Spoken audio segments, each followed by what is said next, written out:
எல்லாருக்கும் வணக்கம். மீண்டும் மெய்ப்பொருள் காண்க தளத்திற்கு எல்லாரையும் நான் வரவேற்கிறேங்க. முதல்ல சர்வதேச சந்தைய பார்த்துருவோம். அதைத் தொடர்ந்து கொஞ்சம் அப்டேட்ஸ் இருக்கு. நிறைய கேள்விகள் இருக்கு. அதெல்லாம் பார்ப்போங்க. சர்வதேச சந்தைன்னு எடுத்துக்கிட்டோம்னா, நேத்து அமெரிக்க சந்தை பயங்கரமா கீழ இறங்கி இருந்தது. என்ன காரணம் அப்டின்னா, எக்கனாமி ஸ்லோ டவுன் ஆயிருமோ இந்த டாரிஃப்னால. தொடர்ந்து ஏப்ரல் 2ஆம் தேதி ரெசிப்ரோக்கல் டாரிஃப், தென் ஆட்டோ பார்ட்ஸ்க்கு டாரிஃப், ஆட்டோக்கு டாரிஃப், அதுக்கப்புறம் பார்மா செக்டாருக்கு என்ன பண்ணுவாருன்னு இன்னும் சொல்லல. ஸோ எக்கனாமி ஸ்லோ டவுன் ஆறதுக்கு வாய்ப்புகள் இருக்கு அப்படின்னு நெறைய சொல்றாங்க. தென் இன்ஃப்ளேஷன் ஏறுங்க உள்நாட்டுல. அது வந்து மறுக்க முடியாது. ஸோ நாஸ்டாக் வந்து ஒரு 2.7% down 481 point, Dow 715 point down 1.69%. Then S&P 500 ஒரு 2% பக்கமா டவுனுங்க 112 பாயிண்ட் டவுனு. லாஸ்ட் 2 இயர்ஸ்ல ஒஸ்ட் டே ஃபார் S&P 500ங்க. கோல்டு நல்லா ரேலி ஆயிருக்கு. தென் பாண்ட் ஈல்டும் கூடியிருக்குங்க 10 இயர்ஸ் பாண்ட் ஈல்ட். தென் அமெரிக்க டாலருக்கு நிகரான இந்திய ரூபாயோட மதிப்புன்னு பார்த்தோம்னா கொஞ்சம் சரிவுல இருந்து மீண்டு வந்திருக்கு. 85.56 இந்திய ரூபாயா இருக்குங்க. ஜப்பான் நாட்டு சந்தை எடுத்துக்கிட்டோம் அப்படின்னா நிக்கி இண்டெக்ஸ் வந்து லாஸ்ட் 1 வீக்ல 1.91% கீழே விழுந்திருக்கு. தென் பிரெண்ட் க்ரூடு 72.41 யூஎஸ் டாலரா இருக்குங்க. லாஸ்ட் 5 டேஸ்ல ஒரு 1.53% ஏறி இருக்கு. போன வாரம் ஒரு $70 பக்கமா இருந்துச்சு, கொஞ்சம் மேலே ஏறி இருக்கு. நிஃப்டி 15 எடுத்துக்கிட்டோம்னா நேத்து ஒரு 70 பாயிண்ட் டவுனுங்க. லாஸ்ட் 5 டேஸ்ல 0.01% மேலே ஏறி இருக்கு. நேத்து இந்த பினான்சியல் இயரோட லாஸ்ட் ட்ரேடிங் டே, தென் மார்ச்சோட லாஸ்ட் ட்ரேடிங் செஷன் சொல்லியிருந்தோம் இல்லையா. எஃப்ஐஎஸ் நேத்து மறுபடியும் வித்துருக்காங்க. நெட் செல்லர்ஸா இருந்திருக்காங்க. ஒரு 4350 கோடிக்கு பக்கமா கேஷ் செக்மெண்ட்ல வித்து வெளில எடுத்திருக்காங்க. டிஐஎஸ் வந்து ஒரு 7500 கோடிக்கு பக்கமா வாங்கியும் நேத்து வந்து மார்க்கெட் ஒரு 70 பாயிண்ட் கீழே விழுந்துருச்சு. ஒரு நல்ல செய்தி என்ன அப்படின்னா 5 மாசத்துக்கு அப்புறம் மார்ச்ல எஃப்ஐஎஸ் நெட் பையர்ஸ் இருந்திருக்காங்க. ஒரு 2000 கோடிக்கு பக்கமா ஷேர்ஸ் கேஷ் செக்மெண்ட்ல வாங்கியிருக்காங்க. அடுத்து இன்னைக்கு அப்டேட்ஸ் டெவலப்மெண்ட்ஸ்குள்ள போயிடலாங்க. ஃபர்ஸ்ட் டாடா மோட்டார்ஸ்ல ஒரு 2 அப்டேட் இருக்கு. ஃபர்ஸ்ட் அப்டேட் என்ன அப்படின்னா, டாடா மோட்டார்ஸ் வந்து மொரீஷியஸ்ல இருக்கிற ஆட்டோ டீலர் அலைட் மோட்டார்ஸ் அப்படின்ற நிறுவனத்தோட ஒரு பார்ட்னர்ஷிப் போட்டிருக்காங்க. எதுக்கு அப்படின்னா இவங்களோட எலக்ட்ரிக் வெஹிக்கிள்ஸ் இருக்கு இல்லையா, டியாகோ, டிகாரு, பஞ்ச், தென் நெக்ஸான் ஈவி, இதெல்லாம் வந்து அங்க கமர்ஷியலைஸ் பண்றதுக்கு இந்த அலைட் மோட்டார்ஸோட பார்ட்னர்ஷிப் போட்டிருக்காங்க. இது நல்ல செய்திங்க. தென் 2வது செய்தி என்ன அப்படின்னா, ஒரு 2000 கோடி ஃபண்ட் ரைஸ் பண்ணுவோம் அப்படின்னு சொல்லியிருந்தாங்களே டாடா மோட்டார்ஸ் த்ரூ ப்ரைவேட் பிளேஸ்மெண்ட்ஸ்ல, அதை சக்சஸ்ஃபுல்லா முடிச்சிட்டாங்க. யார் யாருக்கெல்லாம் அந்த பாண்ட் கிடைச்சிருக்கு, என்சிடிஸ் வந்து யார் யார் கொடுத்துருக்காங்க அப்படின்னா, care health insurance, HDFC bank, Reliance general insurance, SBI டெப்ட் ஃபண்ட், தென் பிஎன்பி பரிபாஸ், இவங்களுக்கெல்லாம் கிடைச்சிருக்குங்க. கூப்பன் ரேட் வந்து 7.65%. இந்த மாதிரி பாண்ட்லாம் நம்மளுக்கு ரீட்டைல் இன்வெஸ்டர்ஸ்க்கு கிடைக்காதுங்க. அடுத்து அசோக் லேலாண்ட்ல ஒரு அப்டேட்ங்க. அசோக் லேலாண்ட் அவங்களோட டிஃபென்ஸ் ஆர்ம்ல ஒரு 700 கோடி ரூபாய் மதிப்புள்ள ப்ராஜெக்ட்ஸ் வந்து அவங்களுக்கு கிடைச்சிருக்குங்க. சமீபத்தில் ப்ரமோட்டர்ஸ் வந்து ஒரு 30% ஷேர்ஸ் வந்து பிளஸ் பண்ணிருக்காங்கன்னு சொன்னோம் இல்லையா. ஸோ இது வந்து அசோக் லேலாண்டுக்கு நல்ல செய்தி. ஷேர்ஸ் இருந்தது அப்படின்னா நீங்க கண்டினியூஸா ஹோல்ட் பண்ணலாம்.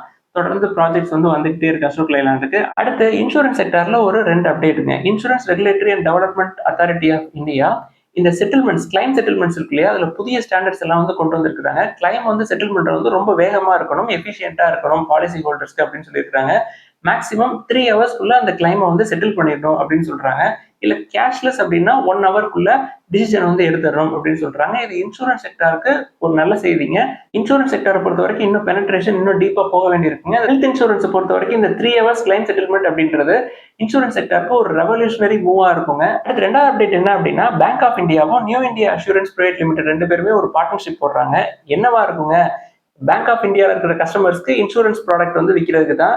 என்னென்ன ப்ராடக்ட் அவங்க விற்பாங்க அப்படின்னா, home insurance, health insurance, general insurance. அடுத்து லூமினஸ் பவர் டெக்னோ சொல்யூஷன்ஸ்ல ஒரு அப்டேட்டுங்க. லூமினஸ் பவர் என்ன பண்றாங்க, எஸ்பிஐ கூட ஒரு பார்ட்னர்ஷிப் போடுறாங்க. எதுக்கு அப்படின்னா, இவங்களோட சோலார் இன்ஸ்டாலேஷன் ப்ராஜெக்ட்ஸ்க்கு ஃபினான்ஸ் பண்றதுக்கு இந்த பார்ட்னர்ஷிப் மூலமா சோலார் இன்ஸ்டால் பண்றவங்களுக்கு 10 crores வரைக்கும் லோன் கிடைக்குங்க எலிஜிபிள் கஸ்டமர்ஸ்க்கு. எஸ்பிஐ தென் லூமினஸ் பவர் 2 பேருக்குமே நல்ல செய்தி. அவங்களோட பிசினஸை வந்து டெவலப் பண்ணோம். அடுத்து பிர்லா சாஃப்ட்ல ஒரு அப்டேட். பிர்லா சாஃப்டோட 3 ப்ராஜெக்ட்ஸ்க்கு நார்த் அமெரிக்கால ஐஎஸ்ஜி குரூப் வந்து ரெகக்னைசேஷன் கிடைச்சிருக்குங்க.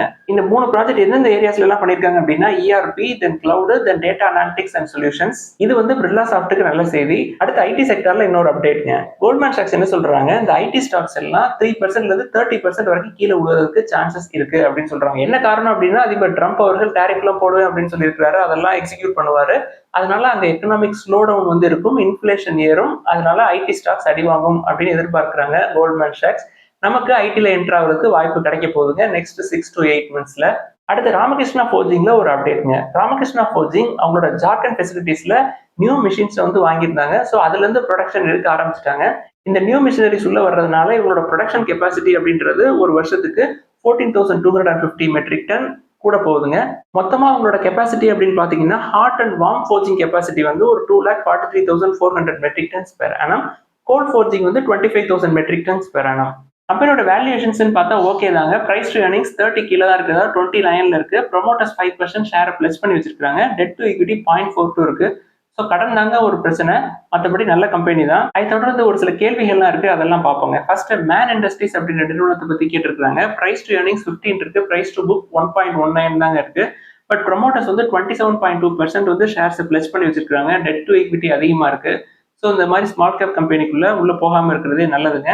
தென் ராதிகா ஜுவல்லர்ஸ் அப்படின்ற ஒரு ஸ்மால் கேப் கம்பெனியை பத்தி கேட்டிருக்காங்க. சார் ஜுவல்லரி செக்டர்ல வேற எதுக்குமே நம்ம கன்சிடர் பண்ணவே முடியல, இதை பார்க்கலாமா அப்படின்னு சொல்லி கேட்டிருந்தாங்க. நான் ஏற்கனவே என்னோட ஸ்டாண்டை சொல்லிட்டேங்க. கோல்டோட பிரைஸ் பயங்கரமா ஏறுறதுனால இந்த ஜுவல் பிசினஸ் அப்படின்றது கொஞ்சம் குறையும் அப்படின்ற ஒரு எண்ணம் எனக்கு இருக்கு. குறைஞ்சா நம்ம தங்கமயில் ஜுவல்லர்ஸை பார்க்கலாம் அப்படின்னு சொல்லியிருந்தோம். பட் இந்த கம்பெனியை பொறுத்த வரைக்கும் PE 16 இருக்கு. பிரைஸ் டு புக் 3.23 இருக்கு. டெட் டு ஈக்விட்டி 0.19 இருக்கு. ஓகே தான், small cap company. But promoters உங்களுக்கு தெரிஞ்சா மட்டும்தாங்க நம்ம உள்ள என்டர் ஆக முடியும். இல்லாட்டி உள்ள என்டர் ஆகுறது ரிஸ்க் தான். அடுத்து லோட்டஸ் ஐகேர் அப்படின்ற நிறுவனத்தை பத்தி கேட்டிருக்காங்க. ரொம்ப ரொம்ப காஸ்ட்லியான பிசினஸ். அதே மாதிரி தாங்க BEML அப்படின்ற நிறுவனமும் வந்து பிரைஸ் டு earnings ரொம்ப ரொம்ப அதிகமா இருக்கு. அதை தொடர்ந்து ஒரு infrastructure and construction company Bajel projects அப்படின்ற நிறுவனம் பத்தி கேட்டிருக்காங்க. ரொம்ப ரொம்ப ஓவர் வேல்யூடுங்க. PE 100 எல்லாம் போய் சிக்கினீங்க அப்படின்னா வெளில வர்றதுக்கு ரொம்ப வருஷம் ஆகுங்க. அதனால அந்த மாதிரி ஹையர் வேல்யூவேஷன், இதுல கன்ஸ்ட்ரக்ஷன் வேற நம்மளுக்கு செட்டே ஆகாது. அடுத்து சந்தூர் மேங்கனீஸ் அண்ட் அயான் அப்படின்ற நிறுவனம் வந்து கன்சிடர் பண்ணலாம் அப்படின்னு சொல்லி கேட்டிருக்காங்க. ஸ்மால் கேப் மிட் கேப் பொறுத்த வரைக்கும் வேல்யூவேஷன்ஸ் ஸ்ட்ரிக்டா ஃபாலோ பண்ணுங்க. பிரைஸ் டு புக் 1.5 கீழே வர வரைக்கும் வாங்காதீங்க. இதுதான் வந்து என்னை பொறுத்த வரைக்கும் நான் ஃபாலோ பண்றதா தான். பிரைஸ் டு புக் 3 இருக்கு. ரெவன்யூ குறைஞ்சிருக்கு. டெட் டு ஈக்விட்டி இல்லை அப்படின்னாலும் 2024ல ரெவன்யூ பயங்கரமா குறைஞ்சிருக்கு. அதனால ஷேர் பிரைஸும் கீழே விழுந்திருக்கும். அடுத்து மயூர் இனிக்வார்ட்டர்ஸ் அப்படின்ற நிறுவனத்தை பத்தி கேட்டிருக்காங்க. Small cap company. Price to earnings வந்து 15 பக்கமா இருக்கு. பிரைஸ் டு புக் 2.33 இருக்கு. ஸ்மால் கேப் பொறுத்த வரைக்கும் நீங்க வேல்யூவேஷன்ஸை ஸ்ட்ரிக்டா ஃபாலோ பண்ணுங்க. இந்த டேரிஃப்லாம் வந்ததுன்னு வச்சுக்கலாம், இந்த ஸ்மால் கேப்லாம் ரொம்ப அடி வாங்குங்க. ரொம்ப கஷ்டமா இருக்கும் உங்களுக்குலாம். ஸோ கேர்ஃபுல்லா இருங்க. அடுத்து ஸ்டார் ஹெல்த் நிறுவனத்தை பத்தி கேட்டிருக்காங்க. நம்மளோட வாட்ச் லிஸ்ட்லயும் இருக்கு. நம்ம நீண்ட நாட்களுக்கு அப்புறம் அதை வந்து வாட்ச் லிஸ்ட்ல ஆட் பண்ணிருக்கிறோம். PE வந்து 30 கீழே 27க்கு பக்கமா இப்ப இருக்குங்க. நண்பர் என்ன கேட்டிருக்கிறாரு, இந்த star health and allied insurance கம்பெனியோட ப்ரொமோட்டர் அந்த ஸ்டேக் எல்லாம் வித்துட்டு வேணு ஸ்ரீனிவாசன் அப்படின்னு டிவிஎஸ் குரூப்ல ஒரு முக்கியமான நபருங்க, அவரோட சேர்ந்து கேலக்ஸி ஹெல்த் இன்சூரன்ஸ் அப்படின்ற நிறுவனத்தை வந்து ஆரம்பிச்சிருக்கிறாரு சார். இது நடந்தது வந்து ஒரு 5-6 வருஷத்துக்கு முன்னாடியே நடந்துருச்சுங்க. சேஃப் இன்வெஸ்ட்மெண்ட் கார்ட்ட அவரோட ப்ரொமோட்டர்ஸ் ஹோல்டிங் எல்லாத்தையுமே கொடுத்துட்டு அவர் வந்து கிளம்பிட்டாரு. இப்போதைக்கு ப்ரொமோட்டர்ஸ் யார் அப்படின்னா சேஃப் இன்வெஸ்ட்மெண்ட் கார்ட் அவங்க ஒரு 40% வச்சிருக்காங்க. தென் ஜுன்ஜன்வாலா ஃபேமிலி வந்து ஒரு 17% பக்கமா ஸ்டேக் வச்சிருக்காங்க. கம்பெனியோட பெர்ஃபார்மன்ஸ் அப்படின்னு பாத்தீங்கன்னா மார்ச் 2020ல 260 crores ப்ராஃபிட் பண்ணிருக்காங்க. அதுக்கப்புறம் மார்ச் 2021-22 2 வருஷமே வந்து லாஸ் கோவிட்னால 1400 crores 1300 crores. அதுக்கப்புறம் 2023ல மறுபடியும் ப்ராஃபிட் வந்துருக்காங்க 619 crores. தென் மார்ச் 2024ல ஒரு 845 crores ப்ராஃபிட் பண்ணிருக்காங்க. இப்போ ஃபினான்ஷியல் 25 எடுத்துக்கிட்டோம் அப்படின்னா ஜூன்ல ஒரு 300 கோடி ப்ராஃபிட், செப்டம்பர் 110 கோடி, தென் டிசம்பர்ல ஒரு 200 கோடிக்கு பக்கமா ப்ராஃபிட் பண்ணிருக்காங்க. பட் ப்ரீவியஸ் இயரை கம்பேர் பண்றப்ப இந்த வருஷம் ஃபினான்ஷியல் 25 கொஞ்சம் கம்மியாகும் அப்படின்ற மாதிரி ஏற்கனவே கம்பெனியோட MD CEO ஆனந்த் ராய் அவர்கள் சொல்லியிருந்தாரு. ஸோ இப்போ சமீபத்தில் இன்சூரன்ஸ் பிரீமியம் எல்லாமே கூட்டினாங்க. ஸோ இனி வரக்கூடிய காலங்களில் ப்ராஃபிட்ஸ் வந்து கூடுறதுக்கு சான்சஸ் இருக்கும் அப்படின்னு நான் எதிர்பார்க்குறேன். இன்சூரன்ஸ் செக்டரை பொறுத்த வரைக்கும் நம்ம ஏற்கனவே சொல்லதாங்க, இன்னும் பெனட்ரேட் ஆக வேண்டிய தூரம் அப்படின்றது ரொம்ப அதிகமா இருக்கு. Star health and allied insurance கம்பெனியை பொறுத்த வரைக்கும் போன வருஷம் அதாவது ஃபினான்ஷியல் 25 அப்படிங்கிறது ரொம்ப ஸ்ட்ரெஸ்டாக தான் இருந்தது. கிட்டத்தட்ட டேட்டாஸ் எல்லாமே லீக் ஆச்சு அப்படின்னு சொல்லி ஒரு கம்ப்ளைண்ட் வந்தது. தென் ப்ராஃபிட்ஸும் குறைஞ்சது. தென் ரீசெண்டா IRDA ஒரு சில குறைபாடுகள்லாம் வந்து கண்டுபிடிச்சாங்க செட்டில்மெண்ட்ஸ்ல. ஸோ அது சம்பந்தமா ஃபர்தர் ரிப்போர்ட்ஸ் எதுவும் இன்னும் வரல. Insurance regulatory and development authority of India தொடர்ந்து இந்த இன்சூரன்ஸ் கம்பெனிஸ் எல்லாத்துலயுமே பாஸ் பண்ணிக்கிட்டு தான் இருப்பாங்க. ஏதாவது அங்கிட்டு இங்கிட்டு பிரச்சனை பண்ணாங்க அப்படின்னா அவங்களுக்கு லைசன்ஸ் காலி ஆயிடும் அப்படின்றதுனால பிசினஸ் ஒழுங்கா தான் நடக்கும். இந்தியாவை பொறுத்த வரைக்கும் நம்மளோட மிஷன் அப்படின்றது என்ன அப்படின்னா insurance for all by 2047. So இன்னும் பெனிட்ரேட் ஆக வேண்டிய டெப்த் இன்னும் அதிகமா இருக்கு. அது போக ப்ரொமோட்டர்ஸும் நல்ல ப்ரொமோட்டர்ஸ் மாதிரி தாங்க தெரியுது. ஜுன்ஜுன்வாலா ஃபேமிலி ஏற்கனவே அவங்க ஸ்ட்ராங்கா அவங்களோட பொசிஷன்ஸை ரீடைன் பண்றாங்க. தொடர்ந்து நம்ம வாட்ச் பண்ணுவோம். மினிஸ்கூல் குவான்டிட்டிஸ்ல நான் ஆட் பண்ணிக்கிட்டே தான் இருக்கேன். ஏதாவது சந்தேகங்கள் கேள்விகள் இருந்தா எல்லாத்தையும் எழுதுங்க, நம்ம டிஸ்கஸ் பண்ணுவோம். எல்லாருக்கும் நன்றி.